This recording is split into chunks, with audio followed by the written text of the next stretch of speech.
ย่อมือหัตถาวันตากับนบตันติเคารพครูบาอาจารย์ศรัทธาพี่น้องเพื่อนป้องวงวานขอมอบเวลาวันติดหับศีลหับปอนพร้อมกันทั่วทิศสุขีตีคายิ่งแล้ววันนี้มาปะบอกกากาดแก้วตุเจ้าแม่ริมตะไคร้ฮือแปลงใจนิ้มฟังธรรมนิสัยจักได้จื่นจ้อยตีคาฮือมีพระบุญวาสนานบน้อมปูจาศีลธรรมพระเจ้าเก่าขอยกมือ10 นิ้วแตบไต้ไวสายังพุทธปิมปาสารูปเจ้าพระธรรมเจ้าและพระสังฆเจ้าอันเป็นสรณะที่เปิงสูงสุดของข้าพเจ้ากราบในร่มธรรมร่มบารมีพระมหาเถรานุเถระครูบาอาจารย์พระเจ้าประสงค์ทุกรูปทุกตนด้วยความเคารพยิ่งและถวายความเคารพท่านอาจารย์พระครูโสพลปริยัติท่านผู้ช่วยเจ้าวาดวัดพระสิงห์วรวิหารได้เมตตาเวลาให้เกล้าอาตมาภาพได้นำรายการชื่อว่าธรรมรับอดุลเสน่ห์ธรรมกำเมืองเอามาอู้มาจามาพบมาปะกับท่านสาธุชนญาติโยมท่านผู้ฟังทั้งหลายวันนี้รายการธรรมรับอดุลโดยพระใบดีกาไกรสอนกิติเวทีท่านผู้ช่วยเจ้าวาดวัดตาไคร้ตำบลแม่สาอำเภอแม่ริมจังหวัดเชียงใหม่ท่านสาธุชนญาติโยมที่รับฟังอยู่ในขณะนี้นั่นบ่ว่าจะเป็นตั้งจ้องทำเป็นทีมทีวีออนไลน์สถานีวิทยุเครือข่ายคลื่นสีขาวชาวประชา FM 104.50 วัดฝ่ายหินจังหวัดเชียงใหม่ตลอดจนถึง YouTube และสถานีหลายสถานีที่เข้าร่วมเครือข่ายซึ่งในวันนี้นั้นเป็นวันเสาร์เป็นวันอาทิตย์ที่13ตุลาคมพุทธศักราช2567ค่ำว่าขึ้น11ค่ำเดือนเกี่ยงเหนือซึ่งในวันนี้นั้นประสบนิกรเจ้าไทยสาธุชนญาติโยมย่อมรู้กันดีว่าเป็นวันที่หมู่เฮาทั้งหลายได้เสียองค์พระบาทสมเด็จพระบรมชนกาธิเบศรมหาภูมิพลอดุลยเดชมหาราชบรมนาถบพิตรได้สวรรคตไปซึ่งในเจ้าวันนี้หลายที่หลายหนได้มีกิจกรรมเทิดพระเกียรติน้อมรำลึกถึงพระมหากรุณาธิคุณที่พระองค์นั้นทรงเป็นแบบอย่างและเป็นเนติเป็นกำลังของประสบนิกรเจ้าไทยซึ่งในวันนี้นั้นอาตมาภาพได้มีโอกาสได้รับหน้าที่แห่งครั้งหนึ่งได้มาพบกับท่านสาธุชนญาติโยมผู้มีบุญทั้งหลายซึ่งในรายการธรรมรับอดุลเสน่ห์ธรรมกำเมืองวันนี้นั่นก็จะได้เอาพระธรรมเทศนาพื้นเมืองชื่อว่าหงสองหัวเอามาเทศนาให้ญาติโยมทั้งหลายฟังในเวลาตั้งแต่ช่วง7 โมงเจ้าถึง7:30 นาทีหลายคนหลายท่านฟังวิทยุอยู่หลายคนหลายท่านเปิดโทรศัพท์ฟังผ่านโทรศัพท์ Facebook กา YouTube กาสามารถที่จะกดไลค์กดแชร์ตลอดจนถึงกด Subscribe เพื่อเผยแพร่ธรรมสร้างธรรมให้เกิดขึ้นกับพระแม่ศรัทธาสาธุชนญาติโยมหลายคนหลายท่านมาเจ้ากินข้าวน้ำข้าวไงจะออกไปเนี่ยเวียกทำการก็สามารถฟังแก้ง่อมได้เพราะว่าคนบักเก่าเปิ้นว่าของเก่าแล้วเอามาคัดสีเอาเป็นของดีสืบลูกสืบเต้า นั่นคือหมายความว่าของเก่าเฮาก็บ่ละของใหม่เฮาก็บ่ลืมดังนั้นแฮมบ่กี่วันก็จะออกพรรษาแล้ววันนี้เป็นวันอาทิตย์วันจันทร์อังคารวันพุธวันพฤหัสแฮม4วันก็จะออกพรรษาแล้วดังนั้นพ่อแม่ศรัทธาหลายคนหลายท่านได้ถือศีลปำเพ็ญภาวนาหลายคนหลายท่านถือสัจจะโอกาสว่าเข้าพรรษามาแม่จะทำวัดสวดมนต์เจ้าสวดมนต์เย็นสร้างบุญสร้างบารมีไปใส่บาตรทำบุญทุกวันพระวันศีลดังนั้นเห็นบอกกี่วันก็จะออกพรรษาแล้วดังนั้นหลายคนหลายท่านเมื่อออกพรรษาไปแล้วการงานครูบาอาจารย์พระเจ้าพระสงฆ์อาจจะเริ่มหนักขึ้นเพราะว่า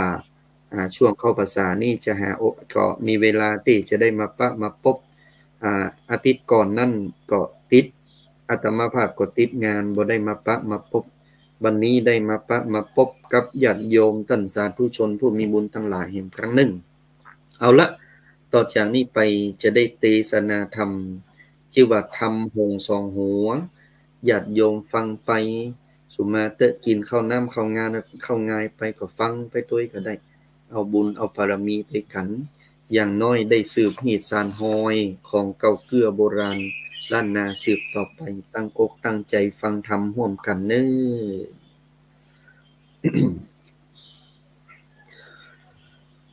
นะโมตัสสะภะคะวะโตอะระหะโตสัมมาสัมพุทธัสสะ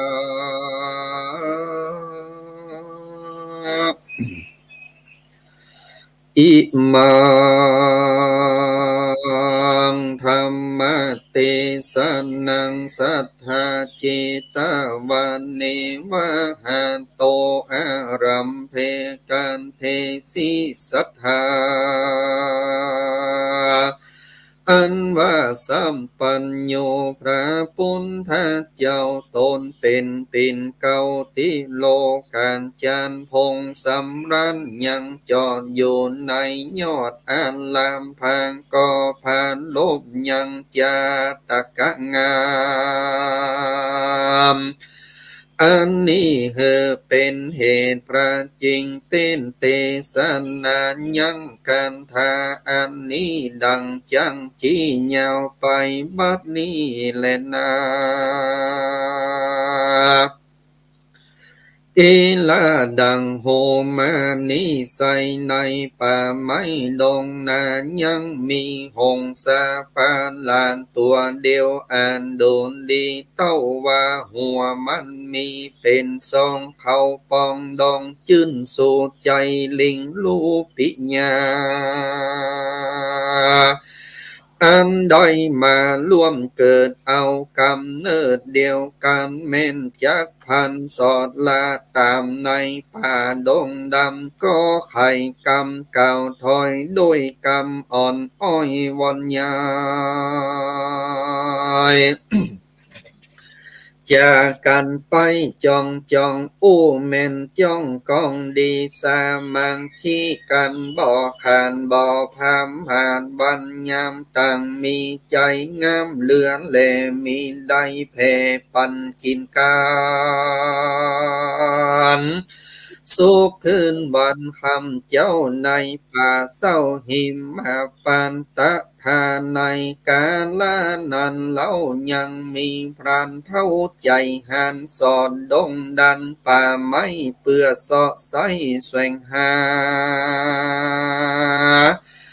ยังสันน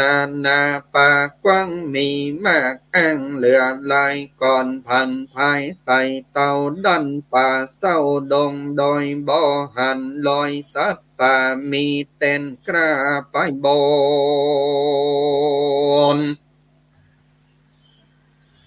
จริงเตียวหนจะใจยามข้ามดอยใหญ่หินผากอปะใส่หงสาตัวอาจอันผ่านลานสองหัวแต่ว่าตัวนั้นใสหันมีได้ตัวเดียวพลันจริงเลี้ยวไว้ว่องหลับลี้จ้องเฟยนา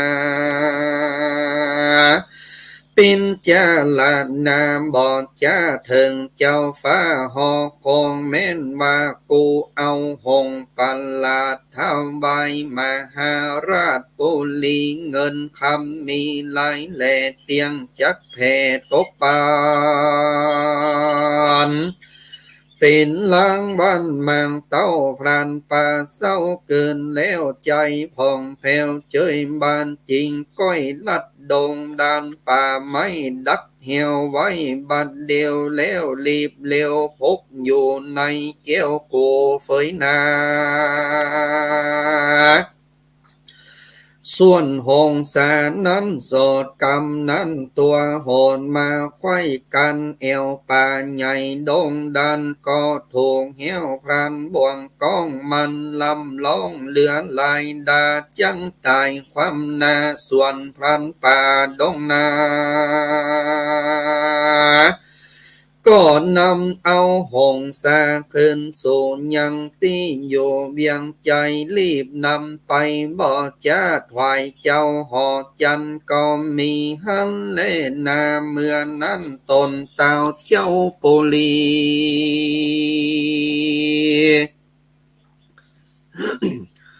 ก็ฮือเตมีเตรียมบาทเอาหงพานลานเลี้ยงไว้นา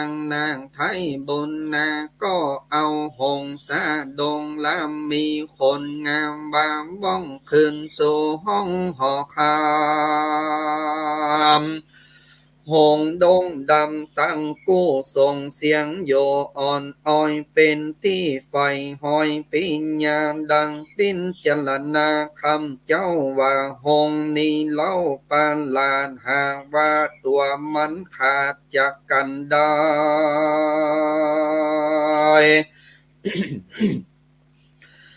จึงมีหงไว้เป็นซองจังสมใจปองไฟหอยนางยอดจ้อยเกินแล้วใจพองเผ้วเจยบานนางจริงคานบองเล่าฮือพวกเจ้าตามนี้เจ้าปุลีธีราจริงเลี้ยงอามาตมาหาแล้วจะเก่าจีว่าเฮือหูที่ตามลายว่าคนยิ่งใจมวลโมมีพัญญาโย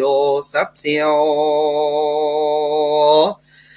ฮือหงตัวเดียวนี้ใส่ญาณแยกได้ดีลีเป็นสองตัวมีดูอ่านบ่ฮือมันขาดใจตายเงินคำลายเลือนแหล่จังยืนแผ่ตกปันเป็นลังวันบ่จ้าอามาตกาเตรียมใจ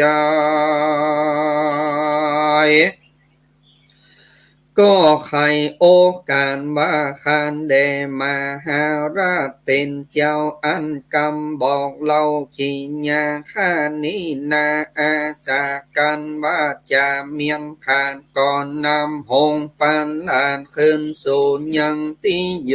แห่งตนก็มีวันนั้นแหละนาตันโตปันทานยาลำดำนั้นไปนาบ่เนินจ้าเจนบันอามาใจตันมังเต้าย้อนกำกลับเจ้าหอคง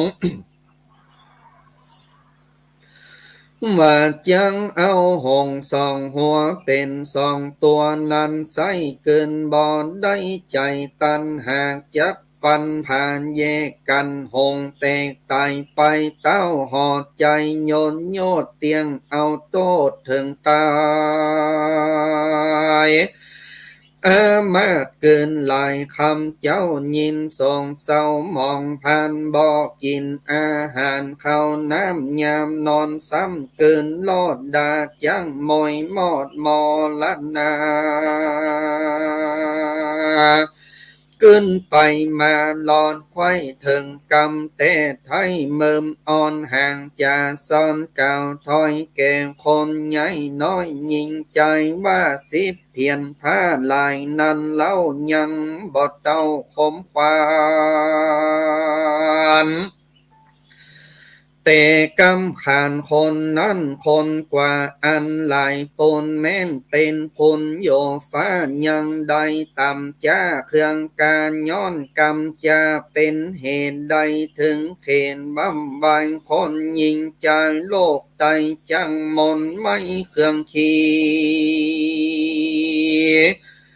หรือส่วนสันดีจื้นจอยก่อนย้อนกำถอยจากใครหลายวันไปล่วงแล้วอามาแก้วคนหันก็เสงไปขานเก่าโอฮือหงหูเป็นดีว่าหงตัวหนึ่งมีชาลาดกาวถอยว่าจีญานยามตัวหนึ่งรับตานอนจอดไข่ฮือกู้มันโมยมอดเป็นทีอาหารดีหลายหลากจับเข้าปังตัวโกบ่มีภัยจูจิมไก่ฮือมันหมอดไม่ถึงตายกินก็สาบลายลำหม้ออามาดสอกกอดใจดำเส้งไข่กำโอกาสบ่ฮือหงปันลานหูที่ฟังเป็นตีสังกาตีนั้นหงสาตัวตีหูจริงถามกู้มันไปว่าเป็นสันได้นั้นโสดจริงใส่โตดปันหมายว่าใครฮือคาตายความนากินของข้าก็ว่าเมนสั่งเครื่องเข็นดังอีสัมปันลีไปมาข้านี้นาเครื่องขี่กำบ่มีแป้งใส่กำบ่ใหญ่แป้งเอา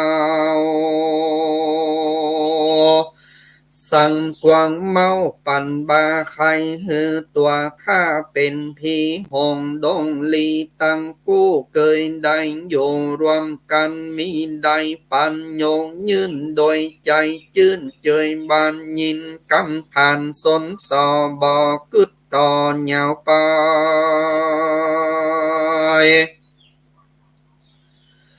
มันบ่สงสัยแล้วว่าอันไข่ฮือตัวดงดีตั้งกู้เกยได้อยู่รวมกันมีได้ปัญญอนยืนโดยใจจื้นเจยบานยิ้มกำผ่านสนสอบอกึนต่อเหยาไปบ่สืบสาวหาเก้าฟังกำสุยเป้าอามาตก็เป็นอาฆาตกันไปต่างก็ไข่กำยาปากอกกาปึกกันเสียงเนืองนั้นมีร้องดังรอดห้องเด่นไก่พงดงไพนั้นใจก่อนแยกกันได้ตัวเป็นสอง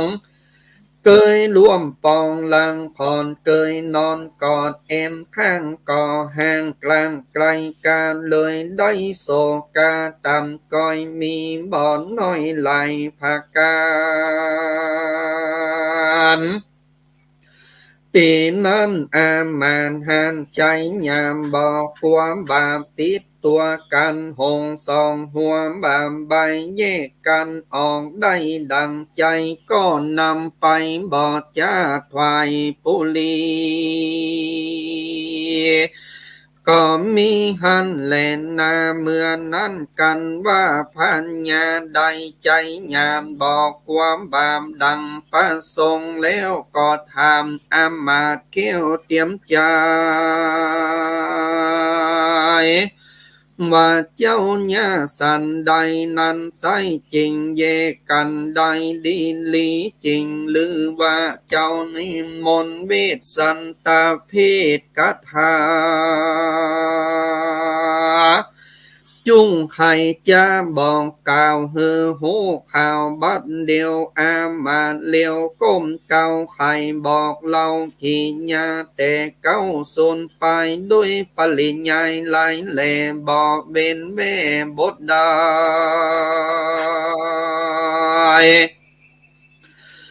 เต้าห่อใจโยนอ่านฟังอามานไข่ปันมีใจวันตำก้อยกาวถอยขีญาว่าอาโหว่าตาโอ้ยนอ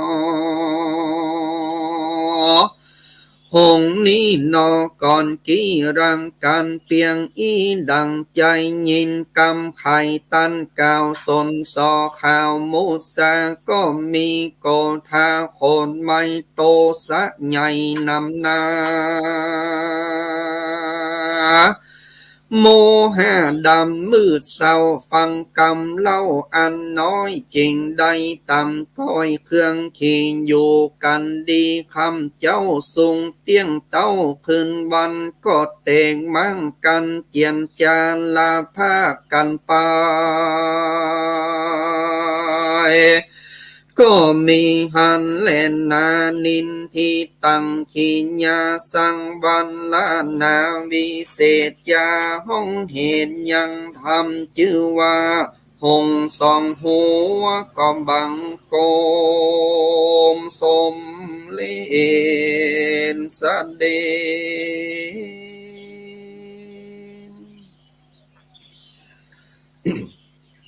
พระธรรมเทศนาชื่อว่าหงสองหัววันนี้นั่นได้เทศนาได้กึ่งเดียวญาติโยมเพราะว่าเวลามันน้อยซึ่งพระธรรมเทศนาพวกนี้ที่ได้เทศลงไปนั่นก็ได้อู้ถึงหงสองตัวเนี่ยที่มีความฮักไปตังใดอยู่ที่ไหนบ่เคยพิษบ่เคยเทียมกันวันหนึ่งนั่นหงสองตัวเนี่ยอยู่ในป่าแล้วก็มีนายพรานเข้าไปปะไปปบว่าโหหงสองตัวนี่เหมือนหงที่อื่นไปตังใดจะอยู่ติดกันตึงบ่แยกจากกันแล้วมีความว่าหงสองตัวนี่ถูกลักษณะพออันใดแล้วก็งามพอตังใดก็มีความชื่นชมน่าสาธุโมทนาก็คิดว่าถ้านายพรานเนี่ยยับหงสองตัวเนี่ยนี่ได้ก็คิดว่าจะเอาไปถวายพระราชา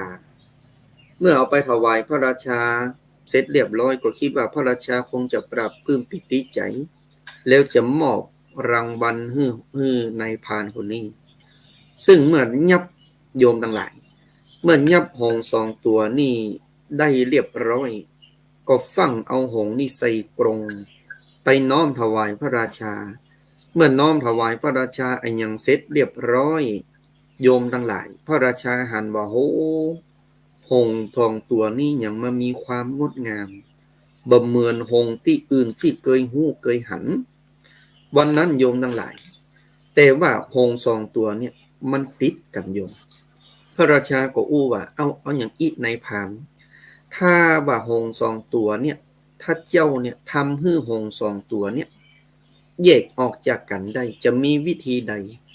บัดเดียวเนี่ยข้าจะมอบรางวัลให้เจ้าก่อนบัดเดียวเนี่ยจะมีรางวัลใหญ่ให้นายพรานเห็นว่าทำเดียวนี่เอาหงสองตัวนี่แยกออกจากกันแล้วเอามาถวายข้าจะมีรางวัลใหญ่ให้โยมทั้งหลายนายพรานได้รางวัลจากพระราชาอันยังเสร็จเรียบร้อยก็เอาหงสองตัวนั่นปิกปอกคืนบ้านโอ้โยมทั้งหลายหงสองตัวนั่นเมื่อปิกปอกคืนบ้านเสร็จเรียบร้อยโอ้นายพรานก็มาเป่งกำกึดเอาล่ะว่าหงสองตัวนี่มันติดกันจะเนี่ยอย่างใหญ่คือมันแยกออกจากกันนายพรานก็คิดว่าบัดเดียวเนี่ยเฮาเอาตัวเดียวเนี่ยไปถวายพระราชาเพราะว่ามันติดกันแต่พระราชายื่นกำว่าบัดเดียวเนี่ยถ้านำหงสองตัวเนี่ยสามารถที่จะแยกออกกันได้จะมีรางวัลใหญ่เห็นปิกมาที่บ้านโยมอันนายพรานก็เป็นกำกึดหลาว่าโหบัดเดียวนี้เฮาจะได้รางวัลใหญ่เมื่อเฮาจะได้รางวัลใหญ่เนี่ยเฮาจะเนี่ยใหญ่ให้หงสองตัวนี่มันแยกออกจากกันโยมทั้งหลายเนื้อเรื่องมันก็มีมอกอีก่อนแต่ติดหน้าอันติดในจะเอาเนื้อเรื่องเราเนี่ยเอามาเทศนาธรรมให้โยมทั้งหลายฟังเพิ่นจะมีอุปมาว่าหงสองตัวเนี่ยมันจะเป็นจะใดมันจะแยกออกจากกันได้จะใดเพราะว่าเวลามันน้อยโยมทั้งหลาย ดังนั้นวันนี้ญาติโยมเขาได้ฟังพระธรรมเทศนาชื่อว่าหงสองหัวรายการตึกเก้าอี้ก่อนแล้วโอกาสสินอันอาทิตย์ไหนเดี๋ยวเรามาปะมาพบกันแหมดังนั้นวันนี้รายการธรรมะรับอรุณเสน่ห์ธรรมกำเมืองต้องขอกราบขอบพระคุณในร่มธรรมของท่านอาจารย์พระครูโสพลปริยัติที่ได้เมตตาเวลาให้เกล้าอัตมภาพได้มาปะมาพบกับญาติโยมท่านสาธุชนผู้มีบุญท่านผู้ฟังทั้งหลายแล้วก่อนที่จะลากันไปก็ขอฝากเรื่องกฐินสามัคคีพอดีท่านอาจารย์พระครูท่านฝากมาว่าขอฝากกฐินสามัคคีณวัดปากกล้วยอำเภอสำเมิงซึ่งกฐินสายนี้นั่นจะเป็นกฐินที่จะเอาไว้เป็นกองทุนรักษาพระภิกษุสามเณรตลอดจนถึงละอ่อนภายในวัดปากกล้วยทุกคนที่เกิดอาพาธความเจ็บป่วยนั่นโยมทั้งหลายบ่สามารถที่จะหลีกหนีพ้นไปได้ดังนั้นกฐินสายสามัคคีของวัดปากกล้วยอำเภอสำเมิงจึงนำรายการเหล่านี้มาประชาสัมพันธ์ให้กับญาติโยมหลายคนหลายท่านอาจจะหันผ่านหน้าจออยู่ตรงนี้อาจจะมีเลขที่บัญชีของท่านพระบุญธาพงมีอยู่ซึ่งท่านพระอาจารย์นั่นถือว่าเป็นพระที่ช่วยเผยแผ่งานของพระศาสนาดังนั้นรายการทำในวันนี้นั่นซึ่งได้รับเมตตาจากคณะสงฆ์ครูบาอาจารย์พระมหาเถระตยก็เลยได้ถือโอกาสได้นำกฐินสายสามัคคีของวัดป่ากล้วยอำเภอสะเมิงมาประชาสัมพันธ์ให้กับญาติโยมท่านสาธุชนท่านใดอยากจะร่วมบุญเติมเต็มบุญกฐินสายสามัคคีอันนี้หมู่เฮาญาติโยมสามารถที่จะก๊อปเลขบัญชีแล้วก็ทำบุญผ่านไปทางเลขที่บัญชีของท่านพระอาจารย์บุญธาพงมีดังนั้นแล้วโยมสาธุชนทั้งหลายอันนี้ก็ฝากบุญสำคัญซึ่งแห่งบักกี้วันโยมทั้งหลายก็จะออกพรรษาแล้วเมื่อออกพรรษาไปแล้วก็จะมีเทศกาลงานกฐินเกิดขึ้นหลายวัดหลายวาจะมีการทอดกฐินสามัคคีดังนั้นท่านสาธุชนญาติโยมเฮาท่านทั้งหลายล้วนเป็นผู้ที่นั่งใกล้พระรัตนตรัยยอยกพระพุทธศาสนาบ้านใดวัดใดมีกฐินญาติโยมก็ไปช่วยกันอย่างน้อยได้อุปถัมภ์คือประสงค์นั้นได้พระครองใหม่บัดเต่าเต็นนั้นคือวัดบาอารามได้มีทุนที่จะปรับปรุงและพัฒนาต่อยอดคือวัดบาอารามเจริญรุ่งเรืองสืบต่อไปญาติโยมก็จะได้บุญใหญ่ร่วมกันดังนั้นวันนี้รายการธรรมะรับอรุณเสน่ห์ธรรมกำเมืองต้องขอสาธุโมทนากับครูบาอาจารย์พระมหาเถรานุเถระและเจริญพรเจริญสุขญาติโยมท่านสาธุชนผู้ฟังทั้งหลายบุญใดกุศลใดที่ได้ร่วมกันฟังพระธรรมเทศนาในวันนี้นั่นขอส่วนหนึ่งนั่นวันนี้ขอได้น้อมถวายเป็นพระกุศลแก่พระบาทสมเด็จพระบรมชนกาธิเบศรมหาภูมิพลอดุลยเดชมหาราชบรมนาถบพิตรคือสถิตในใจตราบนิรันดร์น้อมรำลึกในพระมหากรุณาธิคุณอันหาที่สุดบ่ได้และแห่งส่วนหนึ่งเพื่อได้เป็นบุญกับญาติโยมได้กำได้จูพระพุทธศาสนาสืบหีดสานหอยของเก่าเกื้อโบราณสืบไปขอบุญรักษาขอเทวดาคุ้มครองอายุวันโนสุขังปะลัง